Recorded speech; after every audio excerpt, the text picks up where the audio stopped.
ताज्या घडामोडी पाहिजेत तर मग C24 तास या आपल्या YouTube चॅनलला लाईक करा, शेअर करा, सबस्क्राइब करा आणि बेल आयकॉनवरती क्लिक करायला विसरू नका। राहुरी शहरामधील नामांकित साईराम इलेक्ट्रॉनिक्स अँड बॅटरीज या दालनात तुम्हाला मिळतील सर्व प्रकारच्या इलेक्ट्रॉनिक वस्तू तसेच होम अप्लायन्सेस। साईराम इलेक्ट्रॉनिक्सचं नातं आहे खास, प्रत्येक घरात गुणवत्तेचा विश्वास। उन्हाळ्यामध्ये थंड कूल करण्यासाठी AC, fridge, cooler, deep freeze यांची भव्य अशी रेंज। साईराम इलेक्ट्रॉनिक्स खरेदी विक्री संघ, नगर मनमाड रोड, राहुरी। तेव्हा आजच साईराम इलेक्ट्रॉनिक्स या दालनाला भेट द्या आणि आनंदाची सुरुवात करा। Sairam hospital test tube baby centre. मी डॉक्टर स्वप्नील माने, स्त्रीरोग, वंध्यत्व व दुर्बीणद्वारे शस्त्रक्रिया तज्ञ। आमच्याकडे दुर्बीणद्वारे शस्त्रक्रियेसाठी लागणारे सर्व अत्याधुनिक उपकरणं अवेलेबल आहेत। त्यामध्ये 3D 4D कॅमेरा, तसेच रुग्णांना 10 ते 20 ml रक्तस्राव होतो। पेशंटला खूप आरामदायी ऑपरेशन होतं। सूक्ष्म आजार बाहेर काढले जातात। 10 पटीने पेशंटच्या अवयवांचं निराकरण करता येतं आणि आजाराचं उच्चाटन केलं जातं। साईराम हॉस्पिटल, लॅप्रोस्कोपिक सेंटर आणि test baby centre, court area, Bhagyashree हॉटेलच्या पाठीमागे, राहुरी। पाठदुखी, कंबरदुखी, खांदादुखी, सांधेदुखी तसंच मणक्याच्या आणि पॅरालिसिस आजारांपासून डॉक्टरकडे जाऊन वैतागले आहात का? तर आहे ना राहुरीमध्ये आयुर्वेदिक खात्रीशीर उपचार। Doctor Melavane hospital and spine care therapy centre, Rahuri bus stand समोर। डॉक्टर केतन धनंजय मेळवणे, संपर्क 9890 42 52 40। 25 वर्षाची परंपरा, डॉक्टर मेळवणे हॉस्पिटल। शेवगाव नगर परिषदेमार्फत प्रधानमंत्री आवास योजनेअंतर्गत मंजूर झालेल्या घरकुलांपैकी 282 घरकुलांचं काम पूर्ण होऊन त्याची चावी वितरणाचा कार्यक्रम हा शेवगाव पंचायत इथे मोठ्या उत्साहात पार पडला। एकूण 298 घरकुलांना मंजुरी मिळाली आहे, त्यापैकी बहुसंख्य घरकुलं पूर्ण झाली आहेत। कार्यक्रमामध्ये नगराध्यक्ष माया मुंडे आणि अरुण मुंडे यांच्या हस्ते लाभार्थ्यांना घरकुलांच्या चाव्या प्रदान करण्यात आल्या। तसेच प्रधानमंत्री आवास योजना अंतर्गत मंजूर झालेल्या नवीन लाभार्थ्यांना मंजुरी पत्रांचं देखील वितरण करण्यात आलं। यावेळी नगरसेवक वजीर पठाण, संतोष जाधव तसेच निलेश रोकडे, सुनील काकडे, नितीन दहिवाळकर, कैलास तिजोरी, गणेश कोरडे आदी उपस्थित होते। तसेच संजय फडके, जाकीर कुरेशी, प्रवीण भारसकर, ताहिर पटेल, नंदू मुंडे, बाबासाहेब लांडे, अमर शेख यांच्यासह नगर परिषदेचे कर्मचारी आणि मोठ्या संख्येने लाभार्थी या ठिकाणी उपस्थित होते। या कार्यक्रमामुळे अनेक गरजू कुटुंबाचे स्वतःचे घराचं स्वप्न पूर्ण झालंय। नागरिकांमध्ये समाधानाचं वातावरण पाहायला मिळतंय।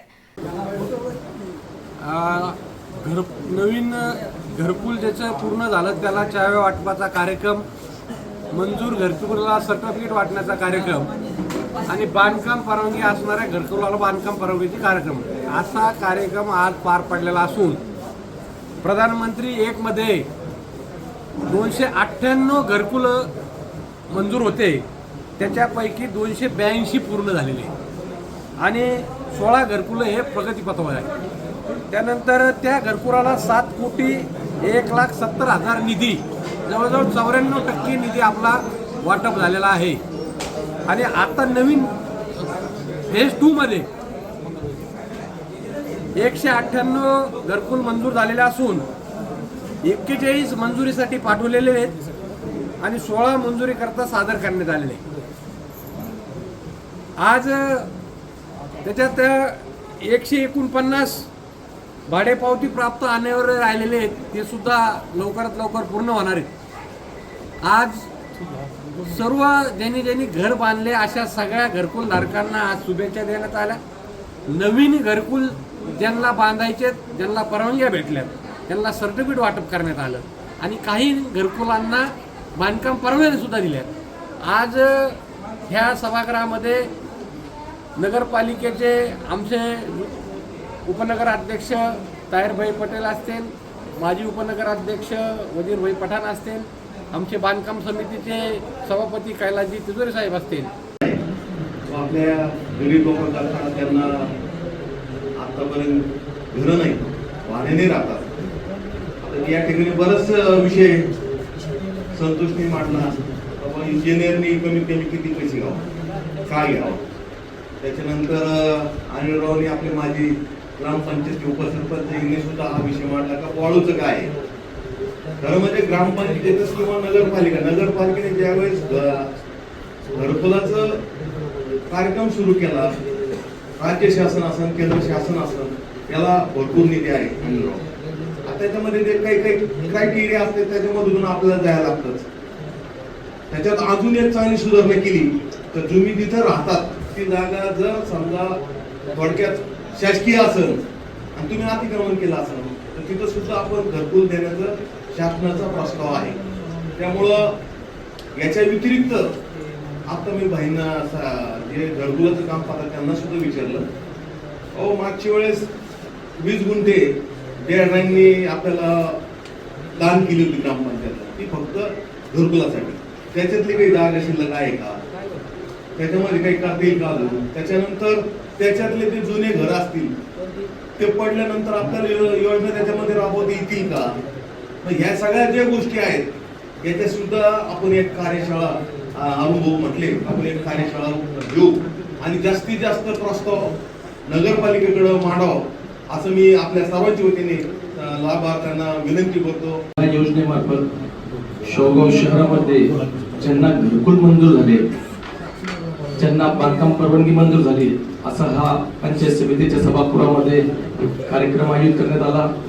असे या कार्यक्रमाचे अध्यक्ष निवडणूक होऊन 4 ते 5 महिने या ठिकाणी उलटले आणि 4-5 महिन्यामध्ये एक सगळ्यात चांगला कार्यक्रम म्हटलं तर आज या घरकुलच्या चाव्या वाटपाचा कार्यक्रम, बांधकाम परवानगी वाटपाचा कार्यक्रम, मला असं आठवत नाही मागच्या 10 वर्षामध्ये का एकही असा घरकुलाचा कार्यक्रम या ठिकाणी आयोजित करण्यात आला आणि तो कार्यक्रम चांगल्या पद्धतीने त्या ठिकाणी झाला. आता शासनाचे नवीन धोरण आले का ज्या ठिकाणी अतिक्रमण करून लोक राहतात त्यांना ही 3 वर्षाची पाणीपट्टी, घरपट्टी अगर त्यांच्याकडे पावती असेल त्यांनाही त्या ठिकाणी घरकुल देण्यात यावं अशी शासनाची योजना आल्या. 2011 नंतर ज्या लोकांनी अतिक्रमण करून शासनाच्या जागेवर राहत आहेत त्यांना सुद्धा हक्काचा 7-12 मिळावा म्हणून शासनाने नवीन योजना काढल्या. अशा भरपूर योजना आल्या. ते योजनाची चांगल्या पद्धतीने माहिती आम्ही नगर परिषद मार्फत, नगर अध्यक्ष, सर्व नगरसेवकांच्या माध्यमातून या ठिकाणी नागरिकांना पोहोचायचा प्रयत्न करतोय. आताच जिल्हाधिकाऱ्यांनी नगर सीओना पत्र काढलं नगर परिषदला आणि नगर परिषदने या ठिकाणी कर्मचाऱ्याची नेमणूक केलेली आहे. ज्या ठिकाणी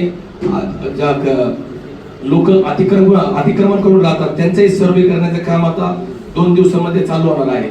म्हणजे त्याचाही आपण त्या ठिकाणी सर्वे करून हक्काचा 7-12 किंवा घरकुल मिळेल या पद्धतीने आपण काम करणार आहोत. संदीप देहाडराय, C24 तास, शेवगाव.